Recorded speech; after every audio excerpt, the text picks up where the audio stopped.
Hola, muy buenas amigos. Hoy estamos aquí en mi guarida. No es fiesta, pero me gustaría que sí lo fuera. Y bueno, antes de empezar, pues lo de siempre. Suscribiros si que os interesan los temas del audio. Y nada, y empezamos. Hoy tenemos este par de cositas en la mano, micrófonos, y hablaremos de ello. Muy buenas, aquí estamos de nuevo. Pues sí, hoy vamos a hablar de estos cacharros. Mis queridos amigos, locos de la acústica, del sonido, de la mezcla y otros especímenes que estén interesados en ver qué hay detrás de todos los discos y de las películas y del tema audiovisual. Tenemos estos dos micrófonos porque vamos a hablar de sus diferencias y para qué lo vamos a utilizar. Porque el tema que vamos a tratar es el tema de las mediciones para comprobar cómo funciona nuestra sala. ¿Vale? Entonces tenemos aquí dos micrófonos.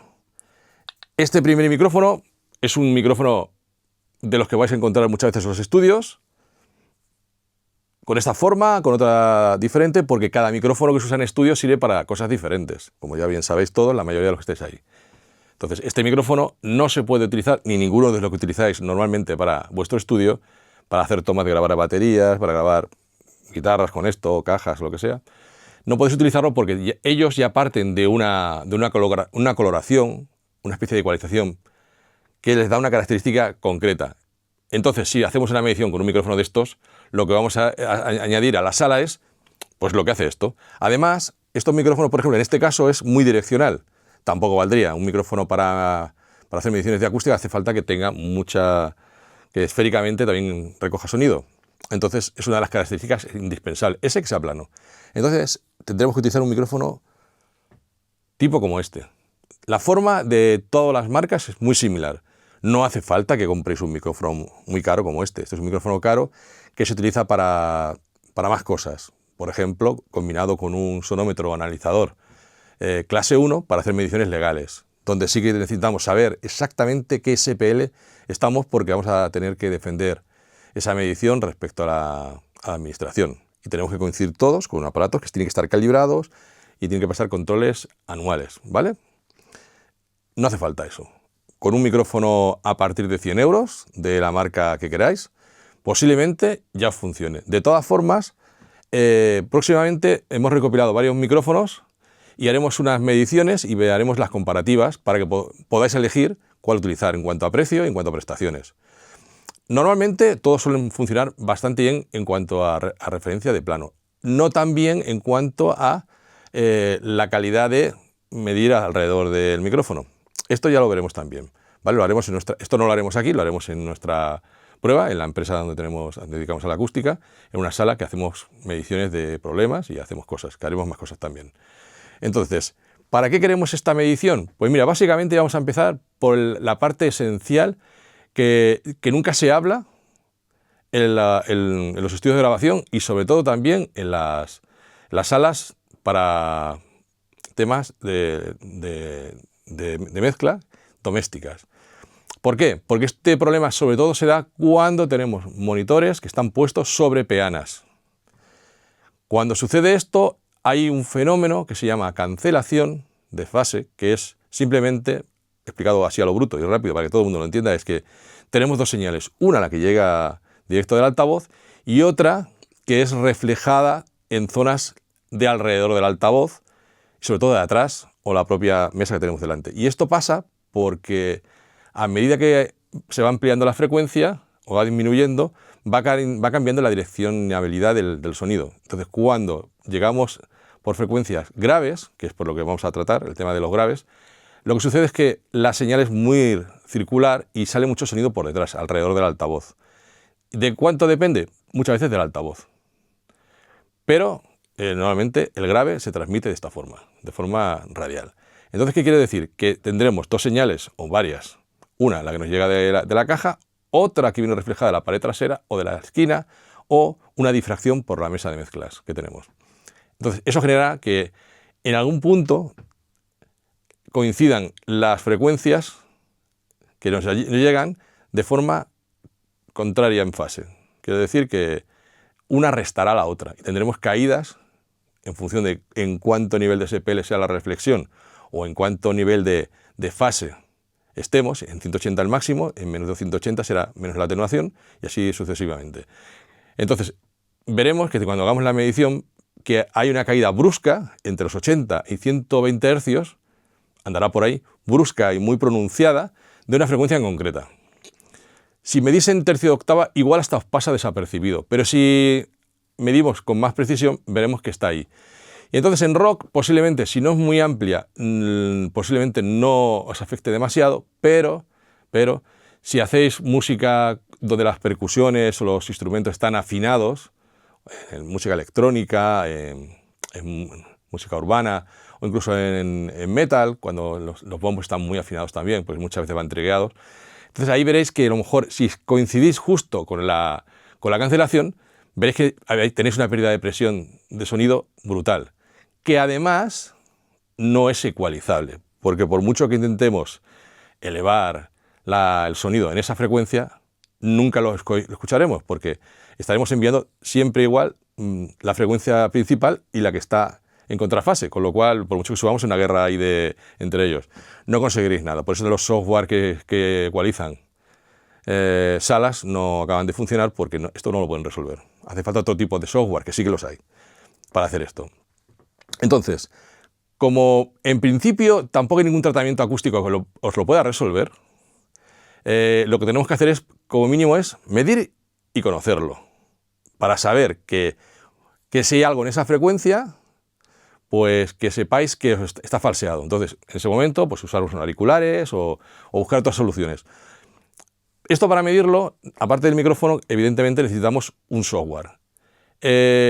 Softwares hay muchos. Yo voy a recomendar uno que es gratuito, aunque también os envíen un mensajito que si queréis donar algo, donar algo, porque sí, está bien que si hay gente que trabaja gratis, pues también se le puede aportar algo de beneficio para mantener sus estudios, porque siguen desarrollándolo y haciendo cosillas.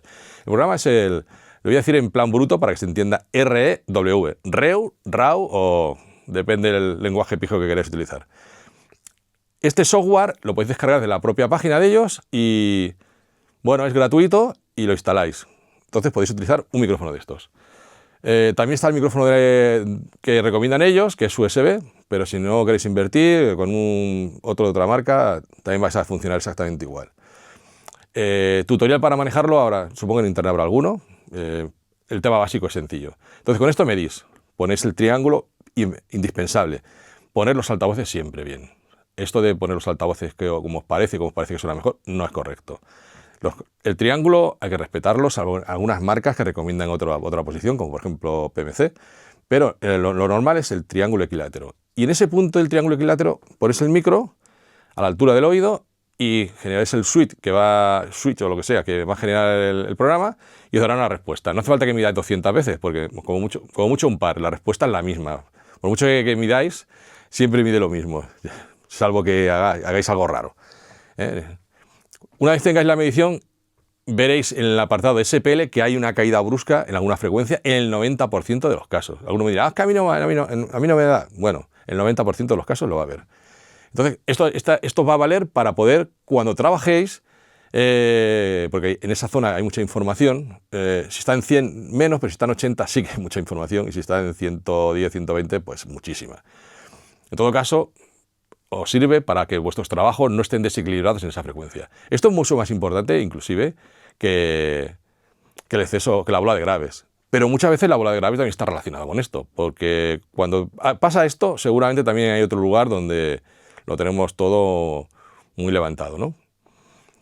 Y del tema de bass trap, esto será otro capítulo. Pero por ahora esto, micrófono, el RAW y el triángulo equilátero, medir y sobre todo ir a buscar la cancelación para que podáis, aunque no lo hagáis, porque a lo mejor trabajáis en rock y todos los instrumentos son más amplios en cuanto a frecuencia, pero claro, la que usáis, si usáis instrumentos afinados, ya os digo, o sea, percusivos sobre todo, la gente que hace electrónica, como metas algo en esa frecuencia y coincida, directamente te va a parecer que estás muy bajo, vas a subir el volumen y tendrás que, cuando llegues a la sala o a donde tengas que enviarlo a la gente de mastering, pues te va a decir, hostia, ¿qué ha pasado aquí, no? Entonces, recomendable saberlo, y si no lo podéis testear esa frecuencia con vuestro equipo lo que hacéis es poneros unos auriculares y chequeáis con el auricular para hacer esto.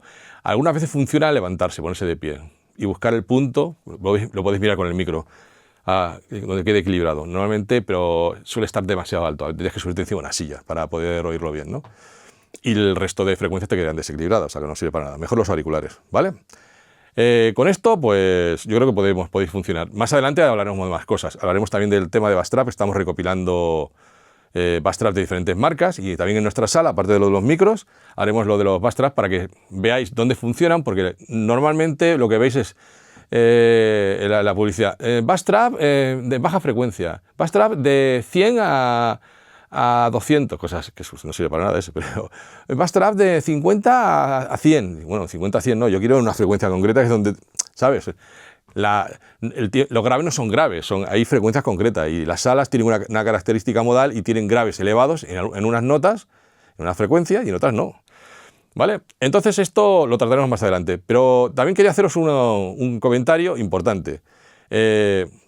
Por favor, echarnos un cable, aparte de suscribiéndose, hacer comentarios donde indiquéis, por ejemplo, qué temas os interesaría conocer o qué preguntas os gustaría hacer a nuestros entrevistados. Porque nosotros tenemos un plan de entrevista con unas preguntas X o las que surgen, pero claro, no conocemos la realidad de los que estáis ahí. Y que a lo mejor tenéis vuestras dudas o os gustaría que alguien hablara de algo en concreto o todos os gustaría. Hay gente que preferirá temas muy técnicos, otros que preferirán temas más de tema personal, de cómo se desarrolla el día a día, o qué hacer con tu mujer cuando son las 12 de la noche y no has vuelto a casa porque estás terminando un tema, que también pasa, que hay algunos que pierden hasta la mujer, porque sois unos locos del sonido, estiráis todo el día ahí metidos con los auriculares en la sala y no salís ni para comer. Esto también es un tema importante. Entonces nada, amigos, suscribiros, nos vemos la siguiente. Y la semana siguiente habrá otro invitado, que será una entrevista. Esta no da tiempo a que le podamos hacer las preguntas que vais a pedir, porque ya está grabada, pero en los próximos lo haremos. Pues nada, muy buenas, pasarlo bien, no seáis haters y a disfrutar la música.